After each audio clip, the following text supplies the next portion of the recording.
The air in Asheville always smelled like pine needles and memory. Tucked behind rows of whispering dogwoods and the gentle hum of cicadas, Helen Sanders' little home stood quietly in the suburbs of North Carolina. Her house was small, white-paneled with faded shutters and a garden that bloomed in defiance of time.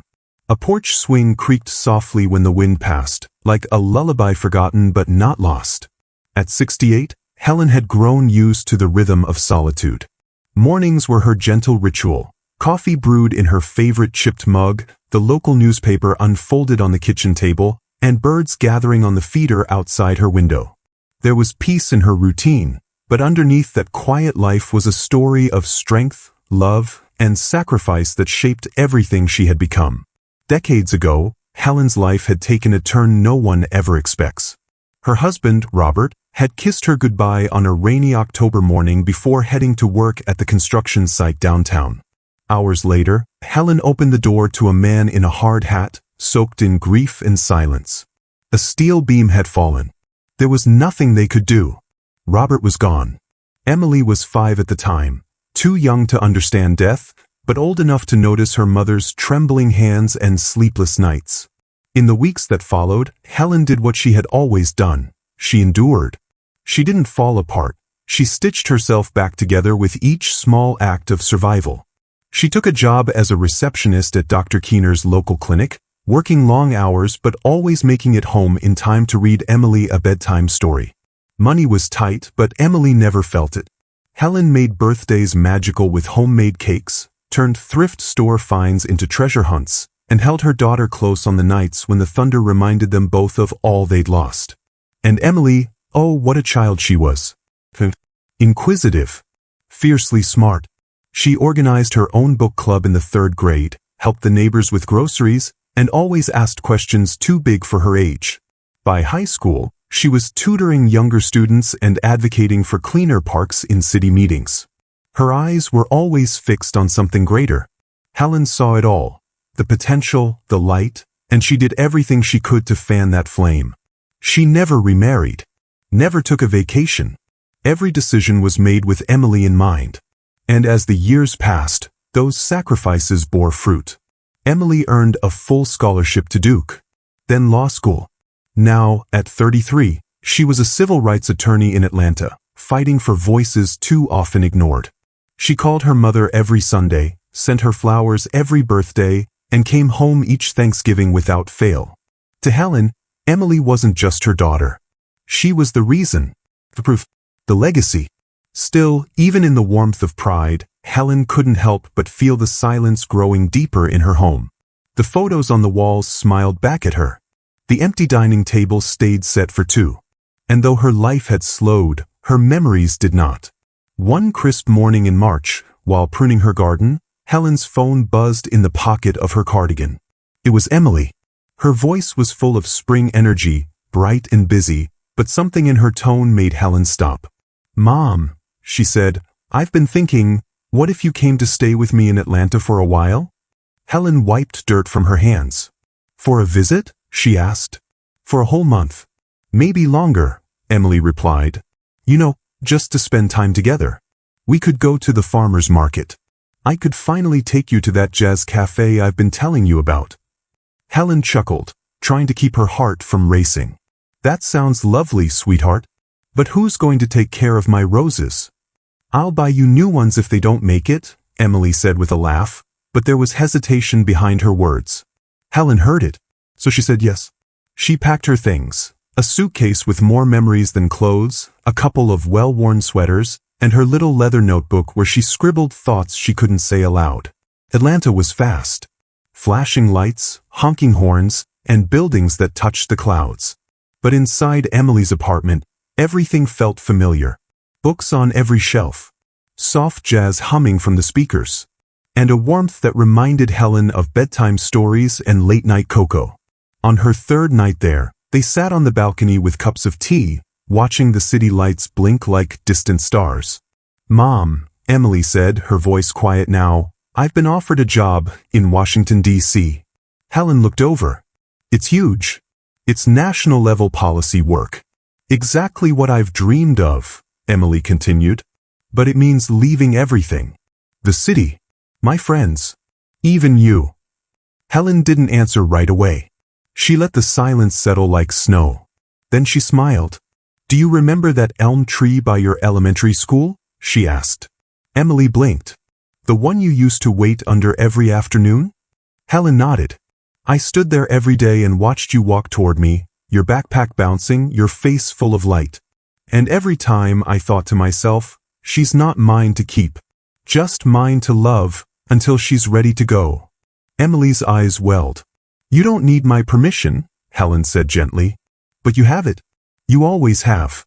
That night, after Emily went to bed, Helen sat by the window and opened her notebook. She wrote, A mother doesn't hold on.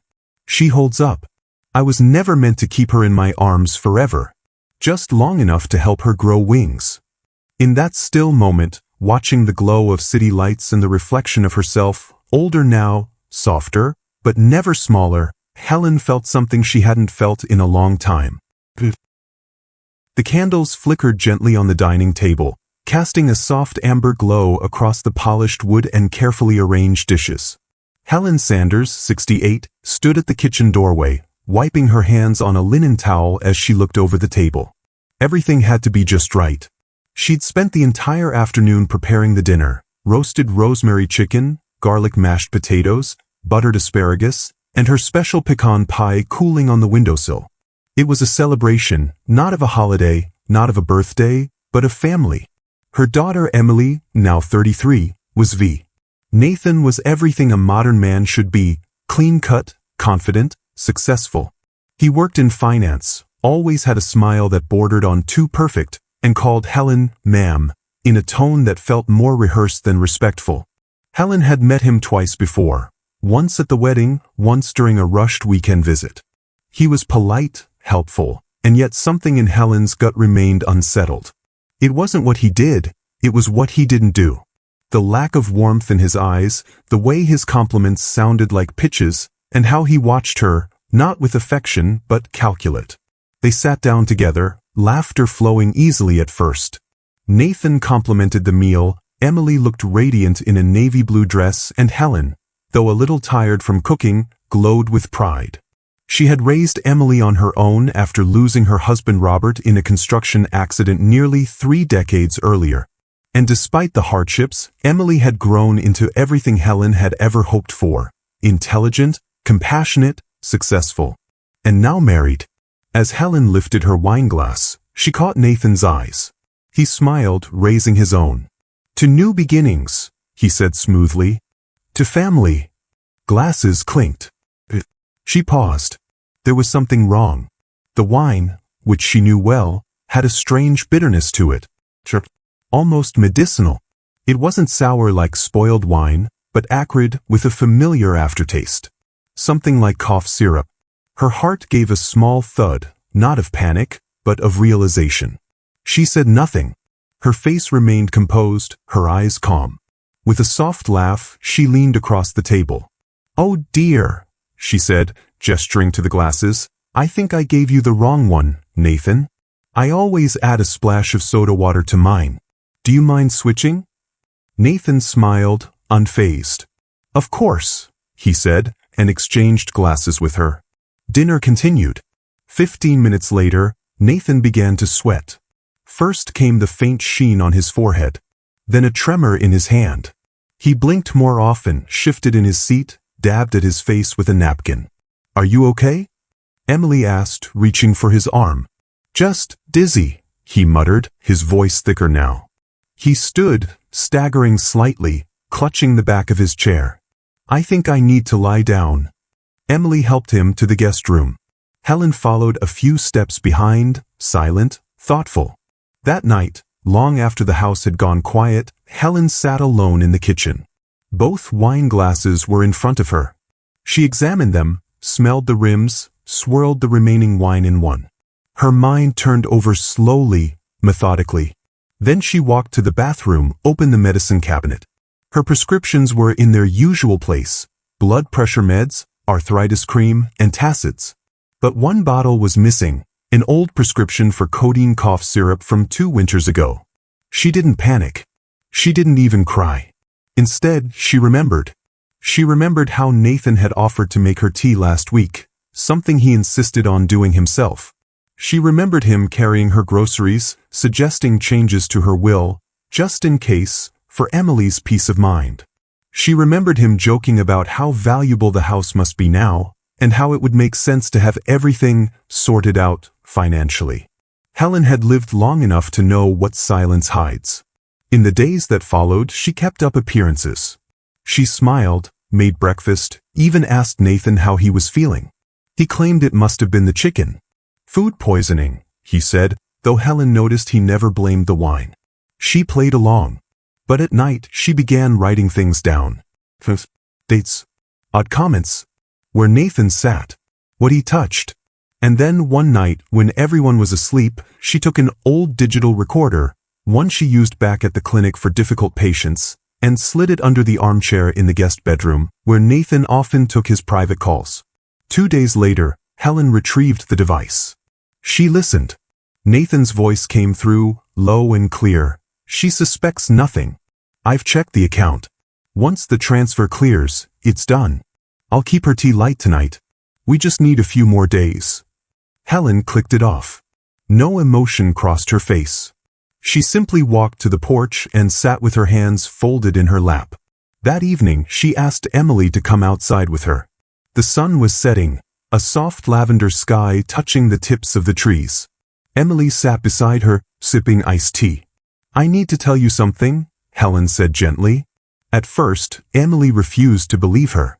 Her eyes welled with tears, her hands trembled. No. He wouldn't. You're not well, Mom. Maybe it was just... Helen pulled the recorder from her pocket. Pressed play. Emily listened. Her tears dried up. Her lips parted, then closed. Her shoulders stiffened. And then she nodded. That night, when Nathan returned from a jog, both women were waiting for him. No yelling. No confrontation. Just silence. The next morning, Nathan was gone. No police were called. No report filed. Just a bag packed, and a quiet goodbye that never left Helen's porch. He never returned. Emily didn't ask questions. She didn't talk much at all that week. But she stayed longer than planned. She cooked with her mother. Sat beside her on the porch swing. Held her hand without needing a reason. And Helen? She slept peacefully for the first time in years. That next Sunday, as light filtered through the kitchen window and birds chirped outside, Helen poured herself a cup of coffee. It was bitter, but only because she'd run out of cream. The dishes were still warm as Helen slid them into the sink, steam rising from the soapy water. Her hands moved slowly, methodically, the way they always did after dinner. Cleaning had become a kind of ritual for her over the years. A quiet time for reflection, when the house settled into stillness and she could replay every word, every glance, every silence from the evening. Emily and Nathan had gone upstairs not long ago. Emily had offered to help clean, of course, but Helen insisted. I like the rhythm, she had said with a smile. And it was true. There was something comforting about the clink of plates, the hum of the dishwasher, the quiet. After she finished drying the last fork, Helen moved to tidy up the dining room. She reached for a stack of folded napkins and noticed Emily's purse still resting on the bench near the door. A small, elegant bag, black leather, zipped halfway open. Helen hadn't meant to look inside. She truly hadn't. But as she picked it up to move it to the hall, a plastic bottle tumbled out and hit the hardwood floor with a dull thud. Helen bent down slowly, her knees stiff, and picked up the bottle. It was amber-colored with a white cap. The label caught her eye instantly. Lorazepam. Take 1 tablet as needed for anxiety or sleep. Warning. May cause drowsiness. Do not operate machinery. Use caution. Her eyes narrowed. Lorazepam. A potent sedative. Prescribed only for acute anxiety or insomnia. Helen stared at the bottle in her hand, her fingers suddenly cold. She turned it over, checking the name. It was Emily's. There was no note from a doctor about short-term stress, no explanation for why Emily, the composed, focused attorney, would be carrying something like this without ever mentioning it. Helen's pulse quickened. Her thoughts raced back to the strange taste in her wine, to Nathan's episode, to the recording, And now this. Before she could process more, she heard footsteps on the stairs. Quickly, she returned the bottle to the purse, zipped it up, and placed it gently back where it had been. Then she stood motionless in the dining room, listening. The footsteps faded. Then came a voice, muffled but clear. Helen followed it slowly, silently, to the edge of the hallway where the stairs turned. Emily was upstairs, in the guest bedroom. The door was half closed. Helen didn't intend to eavesdrop. But the sound of her daughter's voice, so low, so deliberate, made her stop in her tracks. "I just wanted her to sleep," Emily whispered. "Just one night. That's all. I needed the silence, Nathan. I needed it." There was a pause. "I put just a little in her tea. It shouldn't have done anything more than make her drowsy. I thought, maybe she wouldn't ask so many questions if she could just rest. I can't keep explaining myself. Not to her. Not every time." Helen felt the blood drain from her face. The house suddenly felt colder. Her breath slowed, the walls around her seeming to pull back into the distance. She stepped back quietly, careful not to creak the floorboards, and returned to the kitchen as though nothing had happened. She sat down at the table. Her fingers trembled slightly as they traced the rim of her empty teacup. She tried to breathe, slow, deep, calm, the way she used to when Emily had night terrors as a child. Back then, she would hold her close and hum until her daughter fell asleep. She had never once imagined that years later, the same child would be the one trying to sedate her in return. It wasn't the act that hurt the most. It was the reason. Emily hadn't tried to harm her. Not in the way Nathan had. But the message was clear. She had become a burden. Her questions, her presence, her worry, too much. Too heavy. Too loud. And so her daughter, her sweet, bright, golden Emily, had tried to quiet her with a pill. Helen sat there for what felt like an hour. The house was quiet again. Only the tick of the wall clock and the distant rumble of a passing car filled the silence. Her hands rested on the table, palms down. She didn't cry. There was no room left for that now. Later that evening, as Emily came back downstairs, her face relaxed, Helen greeted her with a soft smile. "You all right, sweetheart?" she asked. Emily looked surprised. "Yes, of course. Just tired. It's been a long week." "I understand," Helen said. "We can all use some rest sometimes." They spoke gently, almost tenderly, as if nothing had changed, as if Helen hadn't just heard her daughter admit to drugging her own mother in secret. As if trust hadn't slipped away like water through cracked fingers. That night, Helen didn't sleep. Instead, she went to the study and pulled out the old photo albums. She turned page after page, looking at Emily's baby pictures. Emily at 5 with a missing front tooth. Emily in a Halloween costume shaped like a sunflower. Emily at high school graduation, holding a scholarship certificate in one hand and Helen's arm in the other. What had changed? When did Emily's need for peace become so urgent that her mother's voice was too much to bear? Helen didn't know. She only knew that something had been broken, not shattered, but cracked deep beneath the surface. And like all things cracked in silence, it would take more than time to heal. The next morning, Emily made breakfast, scrambled eggs, toast, fresh fruit, as if it were any other Sunday. She kissed her mother's cheek, poured her a cup of tea, and chatted about a case she was working on. Helen listened, nodding.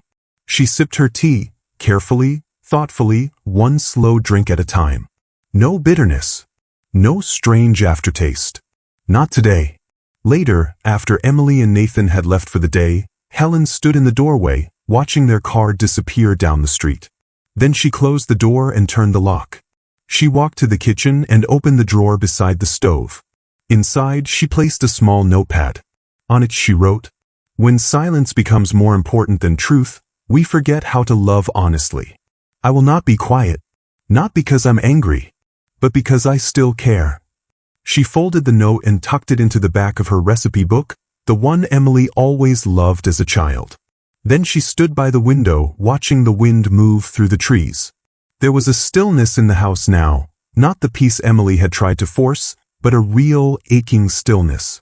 The kind that settles when something precious is lost, not forever, but far enough to leave a shadow. Helen closed her eyes and whispered, to no one in particular, I raised her to speak. But I never thought I'd have to fight to be heard. The house was quiet again. Too quiet.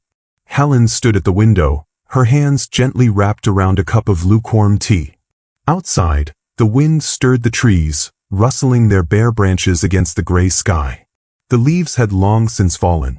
Winter was near, and with it, a certain kind of stillness Helen had come to know intimately, not the peace of solitude, but the ache of knowing something essential had changed. Emily and Nathan had left that morning. The car ride goodbye was quick. No long hugs. No shared glances. Just a hurried kiss on the cheek and a distracted, "Call you later, Mum." Helen had stood at the porch, watching their taillights fade into the distance, her fingers gripping the edge of her shawl. It wasn't until the door shut behind her that she realized she didn't feel sad. She felt emptied. For most of her life, Helen had equated love with sacrifice. She had given herself fully to Emily, and never once questioned if it was too much. From the moment she held her daughter in the hospital, pink and wailing and perfect, Helen had sworn to protect her, carry her, lift her no matter how heavy life got. When Robert died, Helen hadn't paused. She worked 2 jobs, sometimes more. She cut coupons, skipped meals, wore the same coat for 6 winters straight so Emily could have a new one every fall. And when Emily went to college, Helen cashed out what was left of her modest retirement savings just to help cover what the scholarship didn't. She didn't think twice. Even in adulthood, the pattern continued.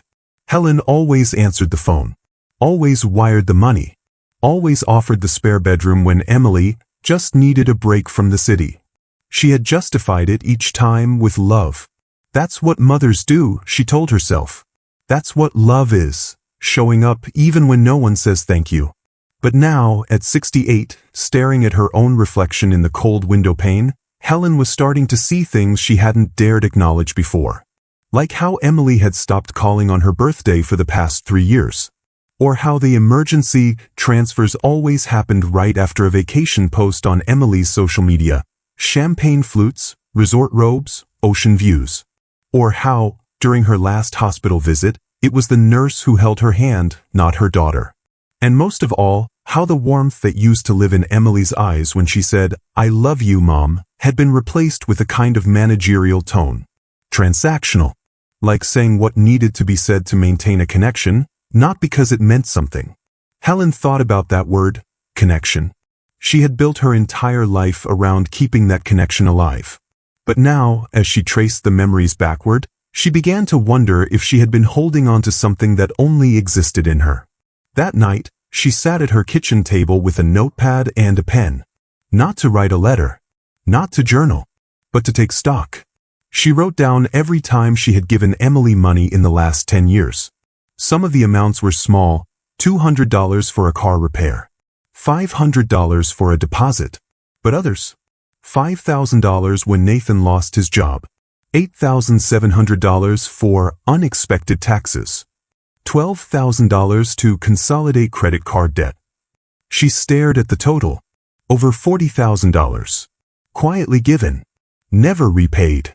Never even discussed again. But that wasn't what hurt. What hurt was that she had never once been asked how she was managing. No one had asked if she'd had enough. If she was okay. Because love, at least the kind she had offered, had become expected. It wasn't seen as generous. It had become a given. Helen set the pen down and let her hands rest flat on the table. She wasn't angry. Not yet. What she felt was older than anger. It was recognition. A sobering realization that her love had been translated into obligation, her sacrifice into utility. There had been a time when Emily's smile made everything worth it. When a single "thank you, Mom" could light up the week.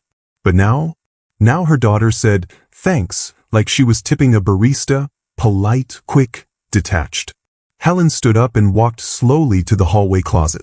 She opened it and stared at the photo album stacked high on the top shelf.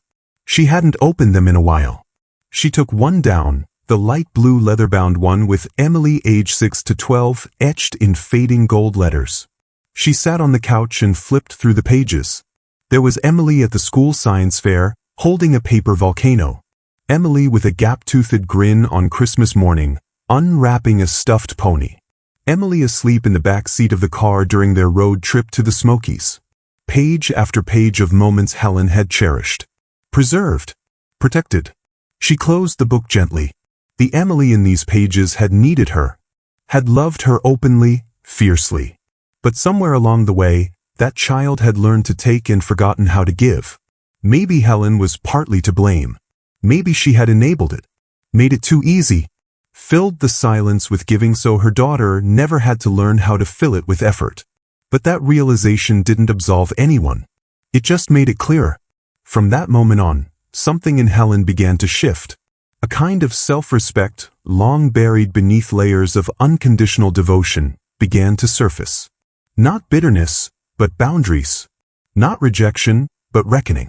That evening, when Emily called, breezy, cheerful, asking if Mom could watch the dog for a weekend, while they took a spontaneous trip to Charleston, Helen didn't immediately say yes. Instead, she paused. "I'll have to think about that," she said calmly. There was a long silence on the other end. "Oh," Emily said, clearly taken aback. "Let me know." And in that silence, Helen heard something new. For the first time in years, Emily wasn't assuming. Helen hung up, then made herself a cup of tea, strong, bitter, exactly how she liked it. She sat by the window, watching the last light of day fade behind the hills. The world outside was unchanged. But inside, everything was different. Because now she understood. Love wasn't endless giving. Love wasn't silence in the face of being used. Love, real love, required honesty. And honesty begins with admitting when the giving has gone too far, when the yes has become a cage. Helen looked around her quiet home, full of memories and sacrifice, and made a silent promise. From now on, she would love herself just as fiercely as she once loved everyone else. And for the first time in a long time, that felt enough. The wind carried the scent of lavender through the open kitchen window.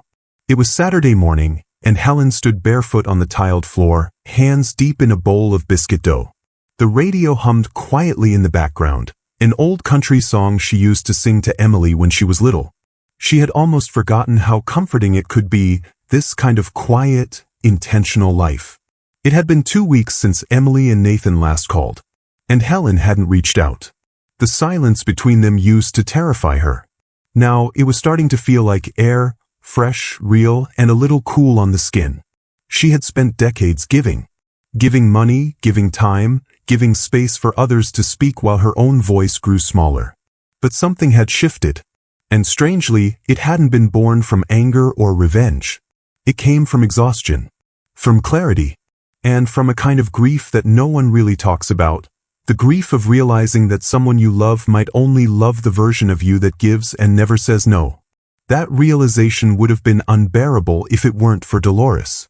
Dolores Martinez, her neighbor 2 doors down, was a retired librarian with a quick wit and the most stubborn azalea bushes Helen had ever seen. They had exchanged friendly hellos over the years, sometimes shared coffee after Sunday church, but lately, Dolores had started dropping by more often, with pie, with advice, and with that kind of warmth that only comes from someone who's survived a few storms. One afternoon, Helen finally told her everything. They were sitting on the porch, sipping iced tea. The sky was soft with spring clouds, and the garden buzzed with bees. "I think I've been funding their life for the last 10 years, Helen said quietly. Dolores didn't flinch. She didn't tilt her head in pity. She just nodded, then asked, "And what have you gotten in return?" Helen opened her mouth, then closed it again. The answer was nothing. No genuine connection. No gratitude. Not even shared joy. Just silence. Distance. A growing hole that she had tried to fill with sacrifice. Dolores reached over, gently touched Helen's hand. "You raised her," she said. "That was your job. Loving her, that was your gift. But being taken for granted? That's not a daughter's right. That's your boundary to fix." That night, Helen didn't cry. Instead, she opened her laptop and pulled up her bank records. She stared at the line of transfers, the dates, the explanations, the little notes that said things like, "just until Friday," or "promise this is the last time." She opened a blank document and started writing. Not a goodbye. Not a scolding. But the declaration. Dear Emily, I love you. I always will. But love and support are not the same thing. Starting now, I will no longer provide financial assistance. This is not punishment. This is me choosing myself. I hope you'll one day understand that this is love too. She printed it, folded it neatly, and mailed it the next morning. No fanfare. No text to warn her. Just truth, written plainly, respectfully, finally. The days that followed were quieter than usual. But Helen didn't shrink from them. She baked more. Started tending to the garden she had let go of for years. Even joined Dolores in a book club, though she mostly liked the cookies more than the stories. For the first time in years, Helen was putting energy into her own life. She realized that she had been waiting for Emily to call, to show up, to thank her, to ask how she was doing. And while waiting, her world had shrunk. Now, that world was expanding again. She volunteered at the local community kitchen on Thursdays. She taught a baking class to 3 teenage girls at church. She even started walking every morning with Dolores, 2 women with silver hair and strong calves, laughing about aching knees and who could outpace the other on the uphill. And slowly, she felt herself returning. One afternoon, while pulling weeds near the rose bushes, Helen felt a strange wave of freedom. Not happiness, exactly, but something deeper. She was no longer living in service to someone else's life. She was living her own. The letter from Emily came 10 days later. It was short. Cold. I don't understand what I did to deserve this. If you're choosing Dolores and pride over your family, that's on you. Good luck. Helen read it twice. Then folded it and slid it into a drawer with old receipts and expired coupons. She didn't respond. Not because she was angry, but because she no longer felt the need to defend herself for choosing peace. That evening, she had dinner with Dolores. They made spinach lasagna and drank a little too much boxed wine. They talked about small things, garden pests, the book club's next pick, the absurdity of aging joints. Then Dolores turned to her and said, "You know, I think you've finally stopped waiting." Helen smiled. "I think so too." The next morning, she stood in the doorway of her garden. The sun warmed her shoulders, and the smell of damp soil rose beneath her feet. She knelt down and started planting lavender, 1 root at a time. It was slow work, but it was hers. And with every handful of soil, she was no longer burying pain or disappointment. She was planting something new. Something that would grow for her.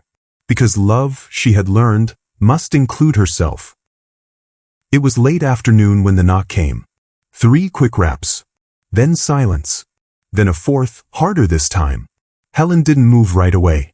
She sat in her armchair, a thick quilt over her knees, her eyes on the window where the last golden light of day poured in across the floorboards. The air smelled faintly of cinnamon and dried lavender. Her teacup was still warm, though she hadn't taken a sip in minutes. She knew who was at the door. She could feel the urgency behind the knock, the same desperate rhythm she had once used when she ran after Emily at the airport, trying to hand her a forgotten folder full of legal documents for law school.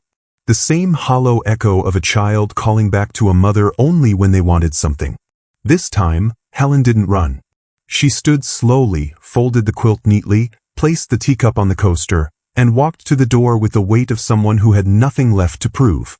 When she opened it, Emily stood there, drenched in panic. Her hair was tied in a messy bun. Her eyes, usually sharp and composed, were red-rimmed and darting. "Mom," Emily gasped, stepping forward. "Please. I need to talk to you." Helen didn't step back. She didn't step aside. She just looked at her daughter, not as a fragile girl to be protected, but as a woman capable of harm. "Come in," she said, voice calm. They sat in the living room, opposite ends of the couch, with a coffee table and a decade of buried truths between them. Emily clasped her hands tightly in her lap. She looked smaller than Helen remembered, or perhaps Helen had simply stopped shrinking herself. "I'm in trouble," Emily said. "Nathan's gone. He left the apartment, took most of what we had. I just found out the credit cards were all in my name. The car lease too. I'm drowning them. I didn't know where else to go." Helen listened, her expression unreadable. Emily continued, words tumbling over themselves. I know I messed up. I know things between us haven't been right. But I'm your daughter. Please, I just need help getting back on my feet. Helen's hands rested still in her lap. She took a breath, slow and steady, and then spoke with a softness that carried more weight than any scream ever could. You once put something in my drink, she said, to make me sleep. Emily froze. Her lips parted, but no sound came. Helen continued, her eyes never leaving her daughter's face. You said you were tired of my questions, that you needed silence. You took my trust and used it to soften me, quiet me. And when that didn't work, when I switched the glasses, you let Nathan take the blame. You never confessed. You just let it fade. Emily shook her head slowly, her voice cracking. I didn't mean to hurt you. You didn't mean to get caught, Helen said, the sharp edge still wrapped in calm. There's a difference. Emily blinked hard. The bravado in her posture collapsed into something more fragile, but Helen didn't flinch. She had lived her entire life folding into others. Now she was learning to hold her ground. I have nothing left, Emily whispered. Please, Mom. Just this once. Helen leaned forward. Emily, she said, you poisoned your own mother to gain access to money that wasn't yours. You used my love like a tool, my home like a vault, and my silence like permission. There was no malice in her voice. Only truth. I am not your lifeboat anymore, Helen said. Tears spilled down Emily's cheeks. I didn't know what else to do. Helen nodded slowly. You always had a choice. You just didn't choose me, not really. You chose control. And now, I'm choosing myself. She stood and walked to the small bookshelf in the corner. She pulled out a folder, neatly labeled, color-coded. She handed it to Emily. These are the documents, she said. The will has been changed. The house, the accounts, everything is protected. Legally. Irrevocably. There's nothing left for you to take, except responsibility. Emily opened the folder with trembling hands. As her eyes scanned the pages, her breath quickened. You're cutting me off? She said, disbelief laced with desperation. No, Helen said. You've been cut off for a long time. I'm just no longer pretending otherwise. There was no satisfaction in those words. Helen didn't deliver them with triumph. She wasn't interested in revenge. She was interested in healing, and healing sometimes began with walls, not apologies. Emily stood up, slowly, her shoulders heavy with a weight she'd never learned to carry. Where do I go? She asked. Helen looked toward the window, where the sun had nearly disappeared behind the trees. You go figure out who you are, she said. And you don't get to use me as your excuse anymore. Emily hesitated at the doorway, as if waiting for one last gesture. A hug, a reprieve, a softening. But Helen didn't move. Her love hadn't vanished. It had just transformed into something that no longer required self-erasure. The door closed softly behind her. Helen walked back to the kitchen, the quiet now a companion, not a burden. She poured herself a fresh cup of tea. No sugar, no bitterness, just the warmth of knowing she had finally told the truth, not just to Emily, but to herself. Later that night, she opened a blank notebook and began to write. Not a journal, not a letter, just a single sentence. My love is no longer a place to hide, it is a place to grow. She smiled and underlined it. Then she turned off the light, walked into her bedroom, and slept without fear for the first time in years. Spring came slowly that year. The tulips bloomed late, hesitant at first, as though unsure whether the world was ready for softness again. Helen didn't mind. She had grown used to the quiet unfolding of things, the way healing moved more like roots than wings. It had been nearly 4 months since she'd last seen Emily, and longer still since they had spoken without tension curled beneath every word. But Helen had not been idle in the silence. She had rewritten her will. Not out of spite, not to punish, but to protect. Chloe, Emily's daughter, now 10, had always been a gentle spark in Helen's world. The girl had her mother's sharp eyes, but none of her coldness. She still laughed with her whole chest, still reached for Helen's hand when crossing the street, still asked questions that came from wonder, not wariness. Helen had made it clear in the legal documents. Chloe would inherit the house, a trust fund, and an education account locked until adulthood, all to ensure she had the tools to build a life of her own. One not shaped by debt or guilt or manipulation. She had also made one final condition. Chloe would have access to her grandmother, but only if visits were not arranged or supervised by Emily. The lawyer had raised an eyebrow. "You sure you want to be that specific?" Helen had nodded. "I'm done leaving doors open that only lead to cages." The weeks passed, filled with small joys. Helen joined a quilting group. She took a pottery class at the community center. She even let Dolores drag her to an amateur play downtown, where the actors missed half their cues and the lights flickered, and she laughed harder than she had in years. One Sunday morning, just as she was finishing her tea, there was a knock at the door. Not hurried, not frantic, measured. Helen opened it to find Emily standing there, dressed in jeans and a navy sweater, no makeup, no jewelry. Her expression was unreadable. Behind her, in the car parked by the curb, Chloe sat in the back seat, her face pressed against the glass, waving softly. Helen's heart clenched, but she didn't let it show. "Hi," Emily said. "Hello," Helen replied, stepping outside, gently closing the door behind her. They stood on the porch like strangers. The air smelled like freshly cut grass. For a moment, no one spoke. "I read the documents," Emily said. "I see you've planned things for Chloe." "Yes. She's just a child. That's why I made sure she wouldn't be treated like a pawn." Emily looked away, jaw tightening. "You think I'd use her?" Helen didn't answer directly. "I think you've forgotten how to love without ownership," she said quietly. "And I won't let Chloe grow up believing that love means silence or sacrifice, or bending yourself just to keep someone else comfortable." Emily flinched, then asked, "Do I get to see you again?" Helen looked at her daughter, really looked. Not at the girl she had once raised, but at the woman who now stood across from her, full of sharp edges softened only when things fell apart. "You can," Helen said, "but not if you come as someone who wants control. Not if you bring guilt instead of grace. Not if our conversation has to go through fear." Emily blinked back tears. "So what, you're cutting me out forever?" "No," Helen replied, voice steady. "I'm asking you to meet me as a person. Not as a purse. Not as a savior. Not as someone who owes you anything just because I gave you everything." Emily looked down. "I don't know how to do that." Helen gave the faintest smile. "Then it's time you learn. Not just for me, but for Chloe." They stood in silence again, but this time, it wasn't uncomfortable. It was full, like the silence before a deep breath, or after a truth too big to speak twice. Helen stepped down from the porch. "She can come in," she said softly. "Just her. For an hour. If she wants." Emily hesitated, then turned to the car, nodded once. Chloe came bounding up the walkway moments later, arms flung wide, backpack bouncing.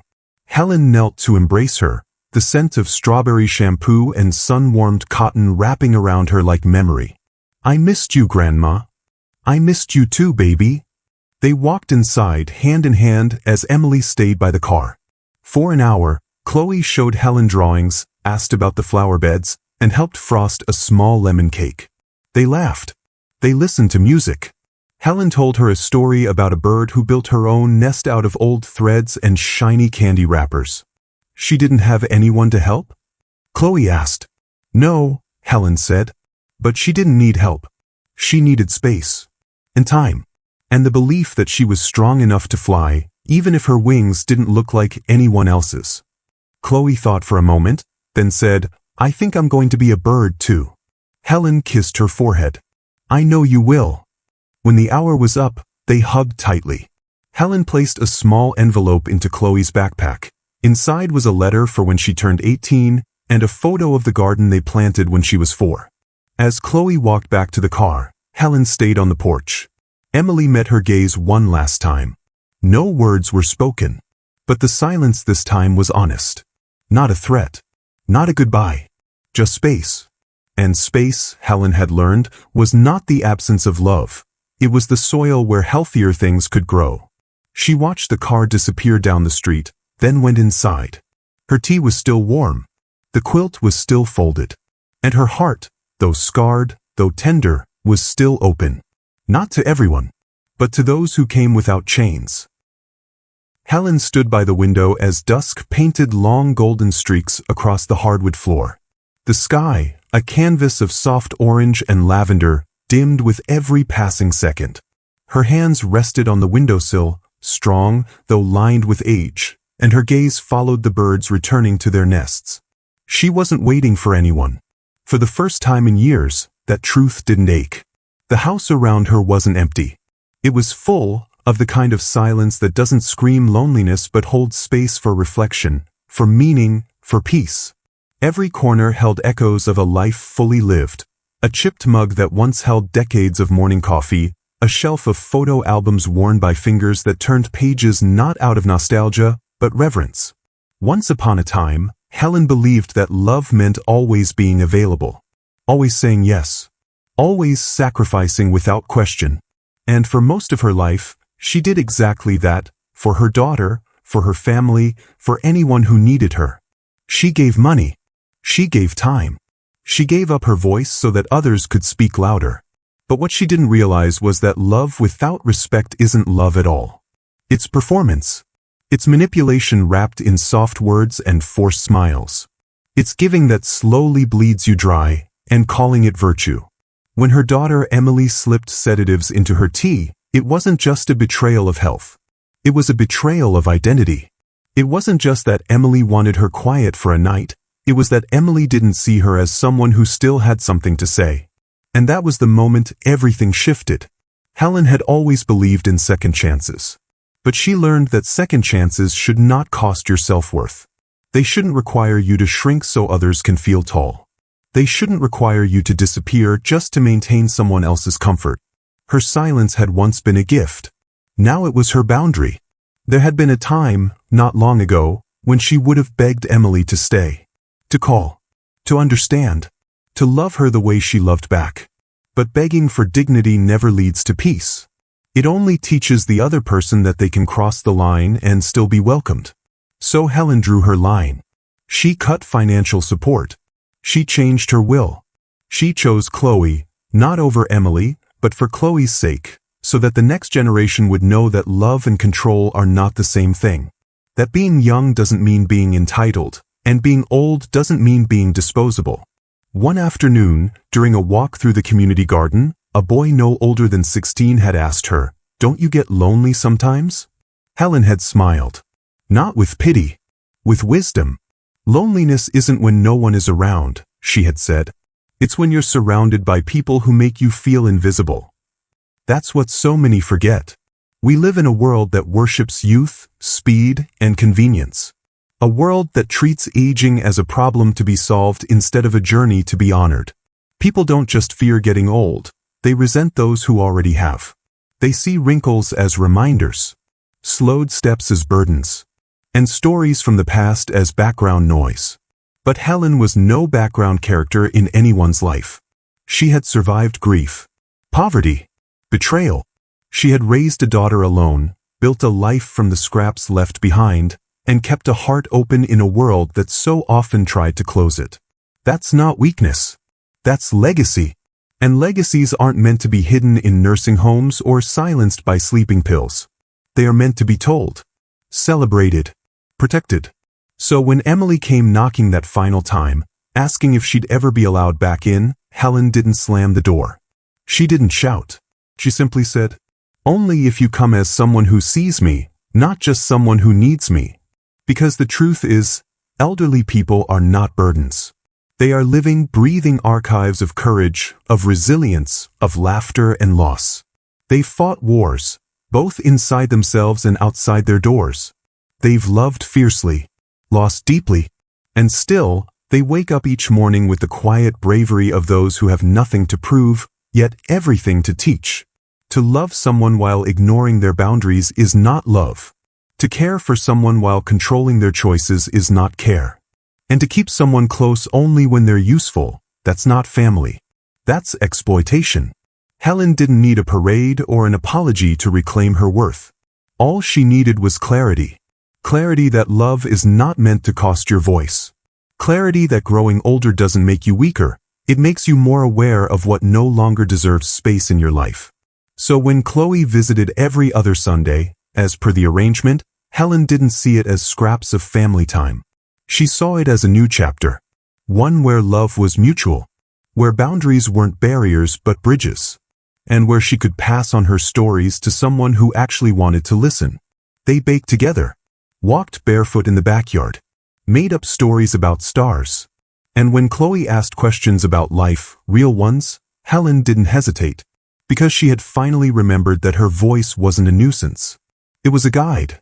And maybe one day, Chloe would grow up knowing that love that costs your dignity is not love worth keeping. Maybe she'd learn to walk away from manipulation faster than her mother ever did. Maybe she'd grow up knowing that the elderly aren't relics, they're lighthouses. And Helen? She would be waiting.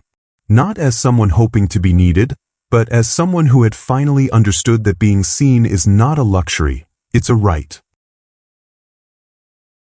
It was early October when the letter came. Folded neatly in a cream-colored envelope, the handwriting on the front was unmistakable, familiar but changed. It no longer leaned forward like a rushed apology. It stood steady, thoughtful, quiet in its confidence. Helen stared at it for a long while, the envelope resting on her kitchen table beside a half-finished crossword and her cup of tea, now cold. She didn't open it right away. Not out of anger, but because her heart, wise with age and worn with care, had learned that not everything needed to be answered the moment it asked. The letter sat there for 2 days. On the third morning, just before sunrise, Helen opened it. Dear Mom, I'm not writing to ask for anything. Not forgiveness. Not money. Not time. I'm writing because I've started to see myself clearly for the first time, and that means finally seeing you too. I began therapy. It wasn't easy. But slowly, I've started to untangle the roots of why I became someone I don't even like. And why I hurt the one person who loved me unconditionally, even when I gave her every reason not to. You didn't deserve what I did. And you didn't imagine it. You were right to protect yourself. I just wish I had understood that love isn't supposed to cost one person everything. I don't expect a reply. I just wanted you to know that I'm working on becoming someone my daughter can look up to, the way I should have always looked up to you. Emily. Helen finished reading. Then she set the letter down and quietly walked out to the porch. The wind had turned cooler, brushing against her skin with the soft edge of the season changing. She sat in her chair, wrapped a shawl around her shoulders, and closed her eyes. For years, she had begged for recognition. And now that it had arrived, she didn't feel triumphant. She felt still. Because healing, she had learned, doesn't always roar into your life. Sometimes, it arrives in lowercase letters. A long overdue truth. A single paragraph that says, I see you now. Later that week, another package came. Small, wrapped in brown paper, no return address. Inside was a flash drive, a crayon drawing of a ballerina with curly hair, and a handwritten note. Hi Grandma. I made this dance for you. Mommy said I should tell you how much I love you, not just wait until it's too late. So I practiced and told her, I want to send it to Grandma now. Love, Chloe. Helen placed the flash drive into her old laptop. The screen lit up and there was Chloe, twirling in her bedroom, wearing a pink tutu and mismatched socks. The video was shaky, the music too loud, but her smile lit up the entire screen. When the dance ended, Chloe waved. This is your dance, Grandma. I made it for you. So you don't forget how special you are. Helen didn't cry. Not because she wasn't moved, but because the emotion settled deeper than tears. It moved like water underground, touching every forgotten root inside her. That night, she lit a single candle on the dining table, placed the ballerina drawing in a frame, and set it next to her tea. She didn't reply. Not yet. But something had shifted. Weeks passed. She didn't call Emily. She didn't write back. But she also didn't delete the video. She watched it again, not with longing, but with appreciation. Not because she needed it to heal her, but because it reminded her that healing was possible. One quiet Thursday morning, Helen did something she hadn't done in decades. She signed up for a community painting class. Dolores, of course, came along, cheering her on like a coach at a track meet. "Took you long enough," she muttered with a wink as Helen nervously clutched a blank canvas. Helen brought with her one thing, the framed ballerina drawing. She didn't explain it to the others. She didn't need to. The class instructor, a young woman named Tessa with purple streaks in her hair, encouraged everyone to start with self-portraits. "Not of how others see you," she said, "but of who you are now, who you want to be when no one's watching." Helen hesitated. She had spent most of her life being someone for others, a mother, a widow, a support system, a safety net. She had never paused to consider who she was beyond the roles. She picked up the brush and started with the eyes. Not sad, not tired, watchful. Then came the lines around her mouth, not wrinkles, but rivers, each carrying a memory. She painted herself with her hair down, not pulled back in practicality. She painted her posture tall, not hunched by obligation. And behind her, she added bursts of color, not because they were realistic, but because they felt honest. The final stroke was the ballerina, small, dancing in the lower corner, a reminder of grace and of the next generation. When she was done, she stepped back and looked at what she had created. It wasn't perfect, but it was hers. She had painted herself not as someone who had been used, or hurt, or forgotten, but as a woman who had survived all of that, and still chose to create, to color, to continue. The next day, she mailed Chloe a watercolor postcard, a little pink slipper on a wooden floor. On the back, she wrote, "Thank you for your dance, my love. I'm learning to dance again too, with paint and light and the truth of who I am. Maybe next spring, we'll dance together. Grandma Helen." And for the first time in a long time, she didn't feel like a relic of someone's past. She felt like the beginning of her own next chapter.